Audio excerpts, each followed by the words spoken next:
My name's Phil Jackman, and welcome to this week's In Conversation, in which I talk to people in the Northeast dynamic and exciting cybersecurity sector. It's brought to you by CyberNorth, Dynamo Northeast Cybersecurity Cluster. We're supported by Accenture and the Innovation Super Network, and we're eternally grateful for their support.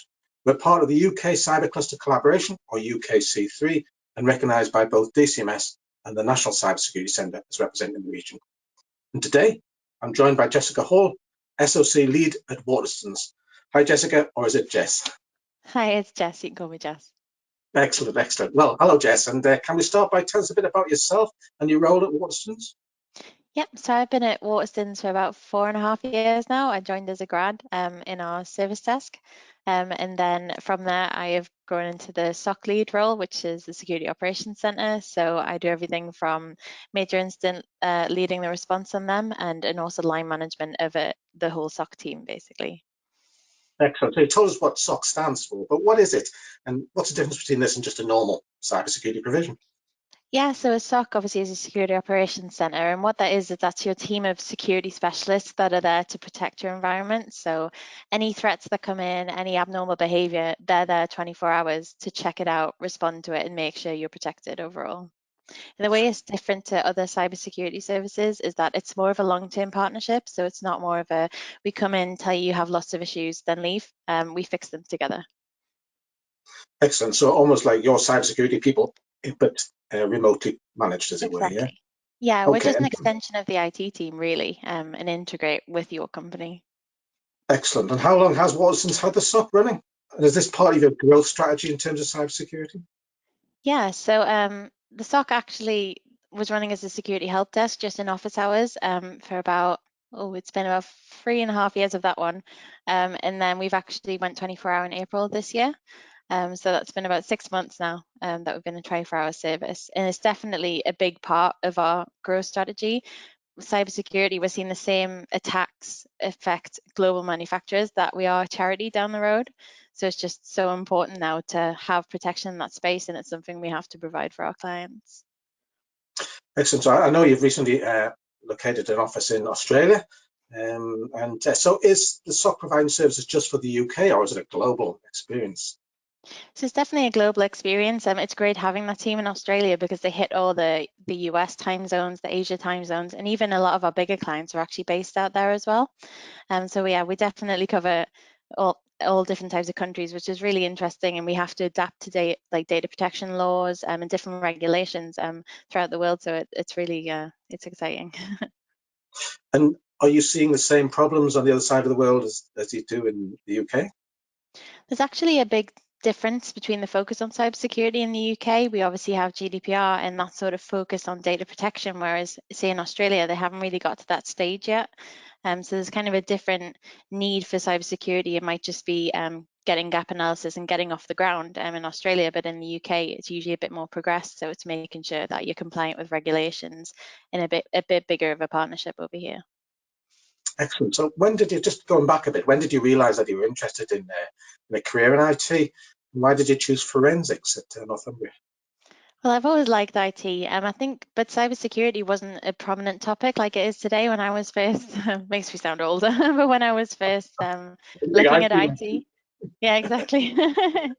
So yeah, I actually wanted to do normal forensics, like crime scene forensics, but it turns out I'm a bit too squeamish for that. So my IT teacher suggested, why don't you try computer forensics? And that's how it all really fell into place. I wanted to do forensics at Northumbria because they just had so many facilities for it, but because of their partnerships with the police and other Northeast businesses, you got that real life experience as well. And you know, they had things from fake courtrooms where you could have court cases with the law students. But being cross-examined by a former police officer made me realize I was more suited to cybersecurity and corporate forensics rather than criminal. But is there a parallel between real life forensics and online forensics? Yeah, there definitely is. It's exactly the same. You find the same evidence, but it's just on technology. And especially nowadays, a lot of crimes are committed online and via technology. So it definitely goes hand in hand. They've got exactly the same audit trails and regulations you have to abide by. Excellent. It sounds very interesting. But you're the second person that we've talked to recently who had a placement at Nissan. How pivotal was that in helping you to understand the role of cybersecurity in a business context rather than just a technical context? Yes, and Nissan, as I remember when I started, they have a wide range of placement opportunities as well. They're really great at giving people that first time experience in a work environment, which can be really daunting. So they really focus on collaboration between teams because you can't just be an island. You have to work with networking teams, your service desk, that sort of thing.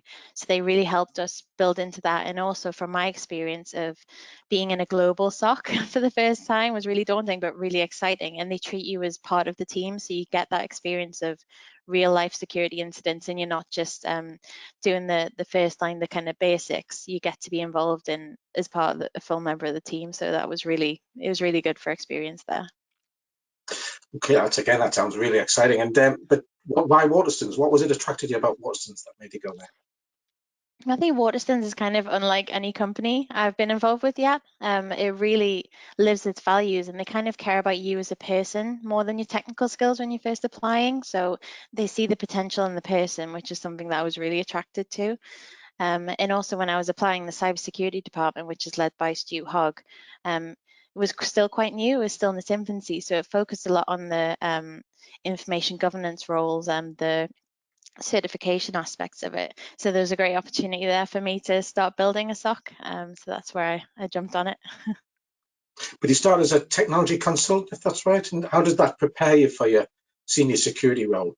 And how did that come about? Yeah, so coming from a very specialist degree, it was really daunting being in a technology role. I hadn't really even logged onto a server.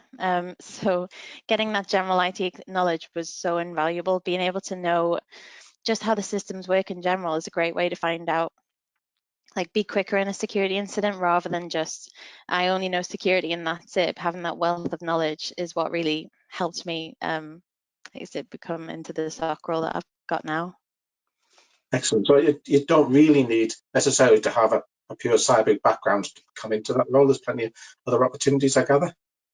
Exactly, yeah. It's just knowing where to look really is where the cybersecurity aspect is, but also yeah, like we've got our functions now. We have backups functions, network operations, security operations, service desk, and that's just in one department. So there's a range of opportunities at Waterstones for whatever you think you'd be best at, and it doesn't mean if you started in service desk you couldn't move to SOC. We kind of just support your development and what's going to be best for you down the line. Excellent, excellent. So my final question then for you is, look, this has been a very challenging year. I know you're working from home and all that. Looks like we're finally getting back to some sort of normality. What are your hopes in terms of the future? Well, kind of what we've been seeing across the year is that security has, like I said, it's become a lot more of a prominent threat. It doesn't matter kind of how big you are, how small you are, you're going to be affected by a security incident. So what we're hoping to do is make it more accessible. You don't have to pay 6 figures a year for a great security service or to improve your security. So that's something we're really focusing on and hoping that, especially security tooling companies, the prices come down and they provide a more quality service for small to medium businesses as well as the enterprise clients. Excellent. And you personally? For me personally, we're actually expanding the security operations center. We've had a really great first 6 months, surprisingly enough. So we're actually going to be expanding that team, but we're also moving into the incident response space as well, to be able to give a bit more of a critical incident response to not just our clients, but ad hoc as well. So joining up with business resiliency centers, that sort of thing, to be able to provide that response when you really need it most. Excellent. Well, thank you very much for that, Jess. I'd also like to thank Robert Campbell, who's helped me to set up these In Conversations. Look out for the next now series, and if you're interested in taking part, please get in touch. Thank you very much, Jess. No problem.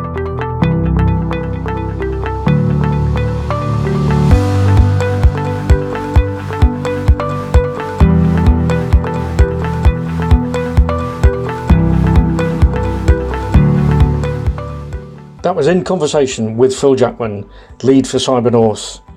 Audio and video production was by me, Robert Campbell. This was a Team Funds production for Dynamo Northeast.